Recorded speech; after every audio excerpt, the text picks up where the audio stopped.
Y miren, hermanos, cuando leemos textos como este, Primera de Pedro 2:9, y nos damos cuenta que somos un pueblo especial, un grupo especial que tiene unas características especiales y que tiene un compromiso y una misión especial, debiéramos darnos cuenta de cuán importante es nuestra actitud frente a la misión que se nos ha sido encomendada. Dios nos ha encomendado una labor, Dios nos ha encomendado una misión. Y si nosotros entendiéramos que Pedro dice que somos linaje escogido, los linajes, cuando hablamos de linaje, siempre pensamos o se asocian pues con los reyes, la dinastía de los reyes, la descendencia, lo que va consecutivamente, hijos y así, la descendencia de la realeza. Y cuando Pedro dice que nosotros somos linaje escogido, eso es algo grande. O sea, somos hijos de un rey, Cristo Jesús. Somos hijos del Dios soberano de todo. Real sacerdocio, real sacerdocio. Es decir, estamos apartados, por eso somos una nación santa, apartado por Dios para un propósito. Eso es lo que significa el sacerdocio y es lo que significa que seamos un pueblo santo. ¿Cuál es el propósito? Anunciar. Y ese aquí el detalle. Creemos entonces que para poder anunciar tenemos que estar montados en un púlpito predicando. Cuando Pedro mismo en otros textos y la misma Biblia habla, y Pedro mismo fue ejemplo de eso, de que nosotros estamos llamados a predicar, como lo dice Pablo, a través de nuestro testimonio. Esa es la mejor, la mayor y la más útil manera de predicar. Ahora, ¿cuál es nuestro testimonio cuando en nuestra vida todo va bien? Pongamos el ejemplo de que usted tiene un buen trabajo. Usted tiene una casa, un apartamento, un condominio o vive en renta. Usted goza de buena salud, tiene un buen matrimonio, sus hijos están bien, sus finanzas están bien. ¿Cuál es su actitud y por tanto cuál es su testimonio? Por otro lado, supongamos que no todo va bien en su vida. Supongamos que usted tiene problemas financieros. Supongamos que a usted el dinero no le alcanza para pagar la renta o el mortgage. Supongamos que le hace falta para pagar sus deudas, para pagar los biles. Supongamos que tiene problemas en el hogar, en su matrimonio. Supongamos que sus hijos no están por buenos caminos, etcétera. ¿Cuál es su testimonio? ¿Cuál es su actitud? ¿Cómo anunciar las virtudes de aquel que nos llamó de las tinieblas a su luz admirable cuando todo va mal? O cuando algunas cosas en nuestra vida van mal. O no decir mal, porque a los que aman a Dios, dice Pablo en Romanos, todo le ayuda para bien. Pero no decir todo va mal, pero cuando no todo está en teoría bien.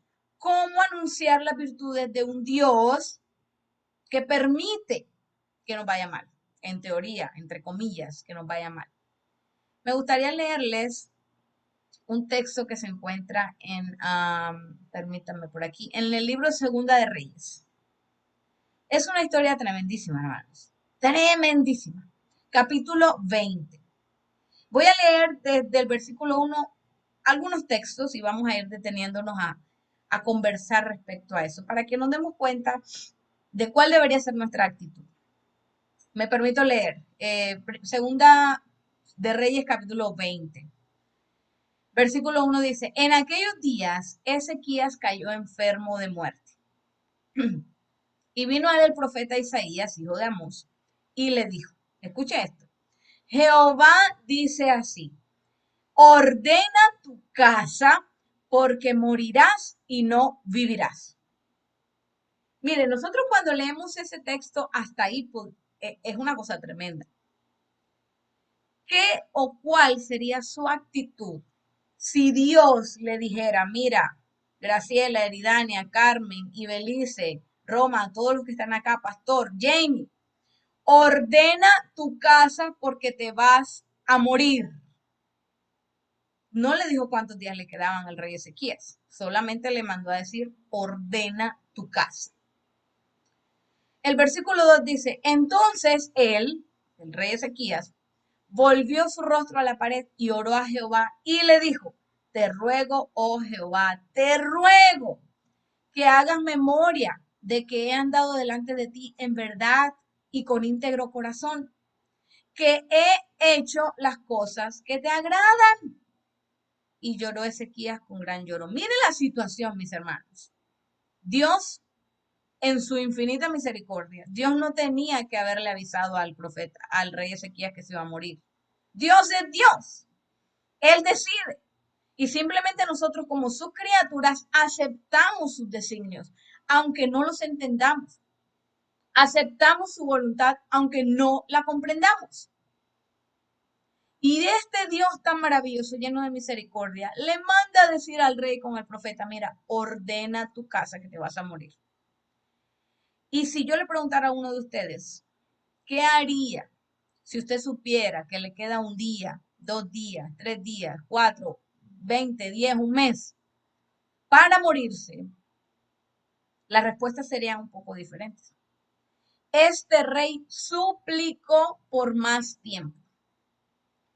No le hizo caso al profeta, no ordenó su casa. Él pidió más tiempo y pidió más tiempo basado en su buena conducta, basado en las cosas buenas que él había hecho. Porque le dice, mira Dios, no se te olvide, te ruego que hagas memoria, no se te olvide, en otras palabras, que yo he sido buena persona. Yo he andado delante de ti en verdad. Yo he andado delante de ti en íntegro corazón. Yo he hecho las cosas que te agradan. Pregunto, ¿pudiéramos decir como dijo el rey Ezequías? Si Dios nos dijera lo que le dijo al rey Ezequías. Pudiéramos decir, bueno, Señor, si me voy a morir, acuérdate que yo hice esto, yo predicaba en la iglesia, yo daba la lección de escuela sabática, yo era diaconisa, yo era diácono, yo recogí las ofrendas, yo participé en la campaña, yo puedo decirle, bueno, yo estuve en el sonido, yo predicaba, yo hacía, imagínense ustedes. Comenzando porque nuestras obras no nos hacen justos delante de Dios, como pretendió el profeta, el rey Ezequías, sentirse y declararse. Nada de lo que nosotros hagamos nos hace merecedores de algo bueno. Nada. Dice el mismo profeta Isaías en otro lugar, que las obras buenas o que a nuestro juicio parecen buenas, para Dios son como trapo de inmundicia si esas obras pretenden justificarnos, si esas obras pretenden hacernos merecedores de algo. Para Dios eso es como trapo de inmundicia cuando las usamos para hacernos mejores personas. Pero digamos que poniéndonos en la situación del rey Ezequías, ¿será que usted puede decir como dijo él? Yo he andado delante de ti en verdad, yo he andado en íntegro corazón, yo he hecho las cosas que te agradan. Interesante lo que dijo el rey. No quiere decir que el rey no pecó, no quiere decir que el rey no se equivocó, pero él tenía conciencia y la seguridad de que había andado en los caminos de Dios. Y lloró Ezequías con gran lloro. Y es interesante la respuesta de Dios ante esta situación, porque Dios, como lo dije al principio, es un Dios de misericordias. Dios le mostró y le extendió, pero es impresionante el resultado de eso, porque cumplió la voluntad, entre comillas, de Ezequías, cumplió con su voluntad, le dio más tiempo, un tiempo que después, si el profeta Ezequías hubiera sabido lo que fuera a pasar, mejor ni lo hubiera pedido esos 15 años, porque en esos 15 años nació un hijo de él que fue el peor rey que tuvo Israel. Malo. Estamos hablando de Manasés. Pero en ese momento, al ver la súplica y la necesidad de esa muestra extra de misericordia que el rey Ezequías pedía, Dios le concedió. A veces sí se dan cuenta, hermanos, que pedimos cosas que de pronto no son para nuestro bien, aunque pareciera que al principio sí lo son. Por eso hay que saber pedir. Por eso cuando Jesús, en toda su humanidad, en el Getsemaní, sintiendo el desapego de parte de su padre por los pecados que él estaba cargando en ese momento, en esa humanidad dijo, mira, Señor, si es posible que se quite de mí esta copa, se quite de mí este peso, pero que se haga tu voluntad. Ojalá el rey Ezequías hubiera pedido así. Si es posible, Señor, dame más tiempo. Si no, que se haga tu voluntad, no la mía. Pero el rey antepuso su voluntad a la de Dios y le pidió más tiempo, excusándose en su buena conducta. Y Dios, en su misericordia, se lo concedió. Versículo 5 dice la palabra de Dios que le dijo Dios al profeta Isaías, bueno, ve y dile a Ezequías, así dice Jehová, yo he oído tu oración y tus lágrimas. He aquí yo te sano, porque estaba enfermo, y añadiré a tus días 15 años. Y le regaló Dios 15 años más. Y Ezequías pide una señal, etcétera, etcétera, y Dios le da esa señal, y bueno, Dios le sana y le concede esa petición. Pregunto, ¿qué pasaría cuando Dios responde a la petición suya, a la que usted le está pidiendo de hace días, hace semanas, hace meses o incluso años? Cuando Dios responde, ¿cuál es su actitud? ¿Qué haría usted? Hay una palabra grande, no grande en tamaño de letras porque tiene unas pocas letras, pero es tan grande en cuanto a su significado que así debiera ser nuestra respuesta. Cada oración respondida, porque el Señor no se queda sin ninguna oración sin responder. Que no responde siempre a nuestra manera es otra cosa, pero siempre responde. Y la palabra es gratitud. Gracias, Señor. Con que a Ezequías le hubiera bastado, con que le hubieran avisado que se iba a morir. Para él hubiera, en mi humanidad, si lo pienso, hubiera sido suficiente, ¿verdad? Mira, ordena tu casa que te vas a morir. Es un privilegio que Dios le hubiera dicho, acomoda todas las cosas, ven y pongámonos a cuentas tú y yo, incluso, así lo dice el mismo profeta Isaías, que te vas a morir. Pero no, la humanidad de Ezequías se interpuso y Dios lo sanó. Y miren lo tremendo de esta historia, porque Ezequías se enferma. Dios le anuncia, ¿verdad? Que se va a morir. Ezequías le hace una petición a Dios y Dios responde a esa petición. ¿Cuál es tu actitud frente a las respuestas de Dios, querido hermano? ¿Cuál es tu actitud frente a los silencios aparentes de Dios?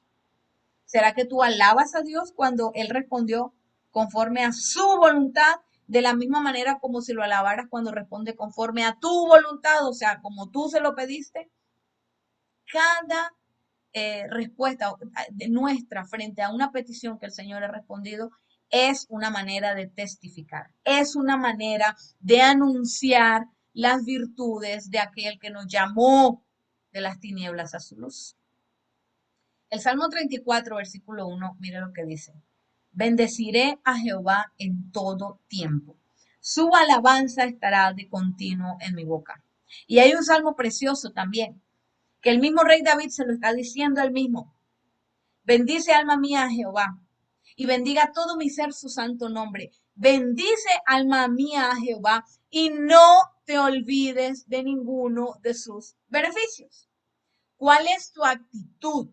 Debiera ser esta, la del Salmo 34. Bendeciré a Jehová cuando me va bien.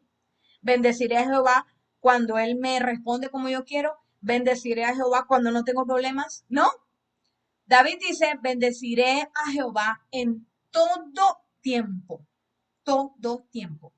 Incluso cuando Dios me dice que me voy a morir. Esa debió ser la actitud de Ezequías. Bueno, Señor, que se haga tu voluntad, la que fue la actitud de Jesús, que se haga tu voluntad y no la mía. Pero no fue así, mis hermanos. Y quiero compartir con ustedes esta historia, este resto de la historia, para que ustedes vean qué fue lo que hizo el rey.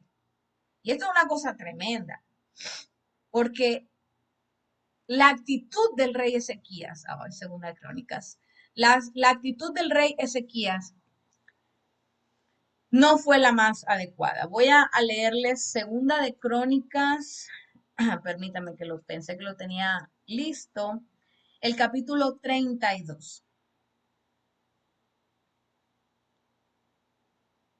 Perdón, voy a seguir leyendo más bien Segunda de Reyes para continuar con el contexto. Miren lo que dice Segunda de Reyes 20, para que vean qué pasó con el rey Ezequías y qué dijo. Versículo 12 de Segunda de Reyes 20. En aquel tiempo, Merodac Baladán, hijo de Baladán, rey de Babilonia, envió mensajeros con cartas y presentes a Ezequías porque había oído que Ezequías había caído enfermo.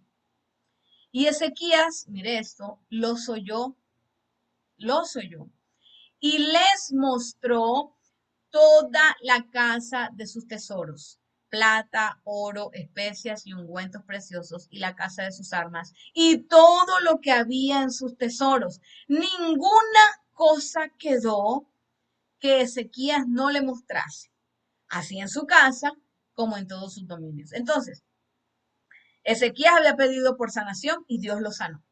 Vinieron personas de todas partes pensando y sabiendo que el rey estaba enfermo y que ahora estaba sano. Y viene gente a visitarlo de todas partes, estos mensajeros de Babilonia, del rey de Babilonia. Y este rey, el de Israel, les mostró todo lo que tenían. Versículo 14, entonces el profeta Isaías vino al rey Ezequías y le dijo, ¿qué dijeron aquellos varones y de dónde vinieron a ti? Y Ezequías le respondió, de lejanas tierras han venido, de Babilonia. Y el versículo 15 dice, y es la pregunta que quiero hacerles esta noche. El versículo 15 dice, él, el profeta, le volvió a decir, ¿qué vieron en tu casa? ¿Qué han visto en tu casa? Y Ezequías respondió, vieron todo lo que había en mi casa. Nada quedó de mis tesoros que no le mostrase. ¿Qué han visto en tu casa, querido hermano y hermana? ¿Qué has mostrado tú? Ezequías, el rey de Israel, ese rey, hermanos, que, que pudo sentir, escuchar y ver y palpar la misericordia de Dios al sanarlo, lo último que hizo o lo que no hizo según los textos fue mostrar a ese Dios que lo había sanado. Mostró su casa, mostró sus dominios, mostró sus tesoros y eso fue un gran problema después. A raíz de eso tuvo un gran problema después y bueno, la historia es otra. Mostró todo lo que tenía, pero no mostró al Dios que lo había sanado. No le mostró a la gente al Dios que le había concedido 15 años más de vida. No le mostró a la gente, no le habló a la gente que lo visitaba de ese Dios que le había mostrado su misericordia. ¿Qué han visto en tu casa? Cuando la gente va a tu casa, mi querido hermano, ¿qué ven? Ven un televisor grandote de 75 pulgadas, ven unos muebles finos, ven una lámpara preciosa, ven unas cortinas lindas. Las mujeres, sobre todo las mujeres dominicanas, tienen un don para ese asunto de decorar la casa. Yo no sé, algo tienen tremendo. Bueno, tienen un gusto por decorar sus casas. Tremendo. ¿Qué ven cuando entran a tu casa? ¿Qué sienten? ¿Cuál es el mensaje que se transmite? Estuve ayer en la iglesia. eh, Después, el domingo pasado hubo una actividad de limpieza, una jornada de limpieza en la iglesia. Desafortunadamente yo no pude ir. Estaba enferma y tenía una visita acá en casa. Tengo. Y, y estaba preparando mi casa para esa visita.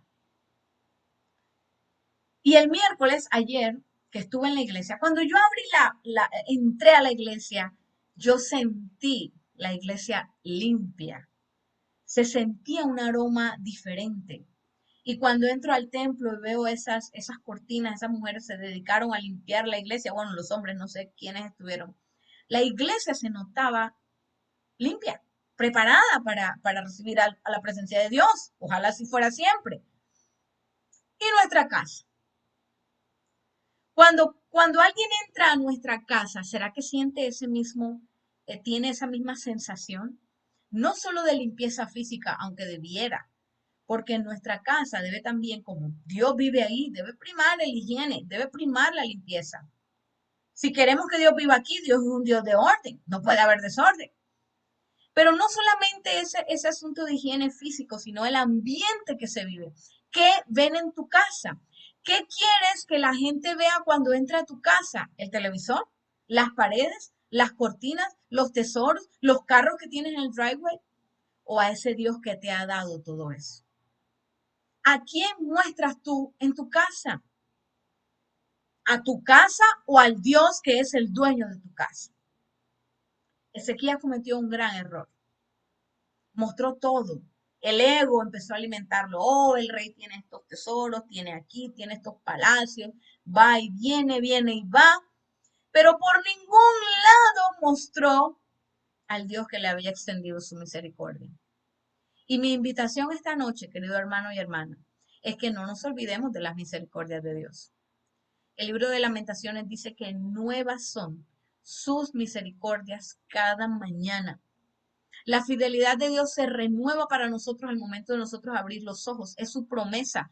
Grande es su fidelidad. Nuevas son cada mañana. Y nosotros a veces mostramos nuestros carros, mostramos nuestro vestido, nuestra ropa, mostramos nuestra casa, mostramos todo lo externo, pero no mostramos al Dios que nos ha dado todo eso.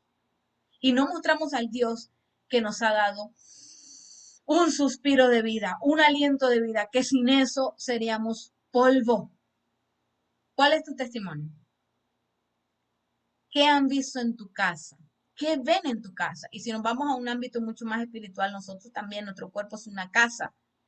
¿Qué ven en nosotros? Cuando la gente nos ve, ¿qué ve?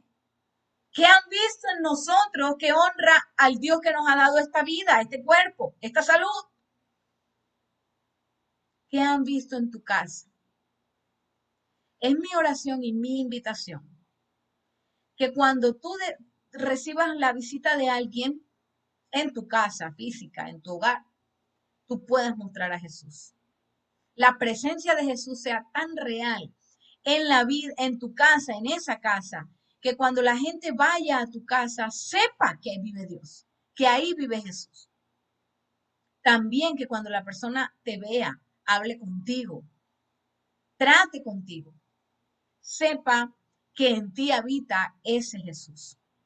Que no dejemos de lado a Jesús por ningún motivo. Que no mostremos primero nuestras prendas, nuestras prendas de vestir, y entonces, que me pongo esto para que me vean, que me aplaudan, y voy a la iglesia con este vestido para que me vean, y cuando me vean, entonces los zapatos de marca, y el carro último modelo, y el celular último modelo, sino que más bien en nuestra cotidianidad, aún con las cosas más sencillas, que para nosotros son sencillas, podamos mostrar a Dios. Que no nos olvidemos de lo más importante, que es mostrar a Dios en cada rincón de nuestra casa y de nuestra vida. Que no nos olvidemos que somos un linaje escogido, somos hijos del Rey de Reyes. Debemos actuar como príncipes, pero no en las cosas materiales, sino porque somos comprados con un precio altísimo que el cielo pagó. Que no olvidemos que somos un linaje escogido, un real sacerdocio. Tenemos que administrar esta verdad que tenemos, una nación santa, que somos un pueblo que Dios compró con la sangre de Jesús para que anunciemos eso, para que le digamos a otros eso, para que podamos anunciar a otros las virtudes, las misericordias, las bondades y el amor de aquel que nos sacó de las tinieblas y nos trajo a su luz. Que no mostremos nuestro carro, nuestra casa, nuestras joyas, o si tenemos nuestros televisores, nuestros cuadros, nuestras lámparas, nuestras cortinas, sin antes haber mostrado a Dios que provee todas esas cosas para nosotros. Que tengan buena tarde y que Dios les bendiga, mis hermanos.